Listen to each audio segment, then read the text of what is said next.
तो दोस्तों क्या है अपडेट जानेंगे इस वीडियो में। दोस्तों बता दें कि पवन सिंह का दोस्तों जो अपडेट निकल के आ रहा है दोस्तों, तो आपको बता दें कि पवन सिंह का सॉन्ग दोस्तों आप लोग नहीं सुने हैं तो ये गाना आपको सुनना चाहिए दोस्तों, क्योंकि जो सॉन्ग आ रहा है पवन सिंह का दोस्तों आप सुनिएगा तो कहिएगा दोस्तों, क्योंकि नया सॉन्ग आ रहा है। कल बीते रात यानी कि दोस्तों बता दें कि कल इस गाने का शूटिंग कंप्लीट हो गया दोस्तों, और इस गाने को आप लोग ज़रूर सुने।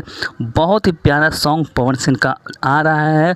और दोस्तों शूटिंग का जो प्रक्रिया था कल रात को पूरा कर लिया गया है कि शूटिंग कंप्लीट हो गया। तो आप पोस्टर देख सकते हैं कि एक मॉडल के साथ पवन सिंह हैं जो कि शेयर करते हुए फ़ोटो नज़र आ रहे हैं। पवन सिंह साथ में जो फ़ोटो खिंचाए हैं दोस्तों शेयर किए हैं, तो देख सकते हैं कि पवन सिंह का नया सॉन्ग आने वाला है दोस्तों। और आप लोगों के लिए दोस्तों बता दें कि नए नए अपडेट हम हमेशा देते रहते हैं, तो आप भी सच्चे फ़ैन हैं पवन सिंह के तो वीडियो का एक लाइक ज़रूर कर देगा। मिलते हैं नए वीडियो में एक नए अपडेट के साथ।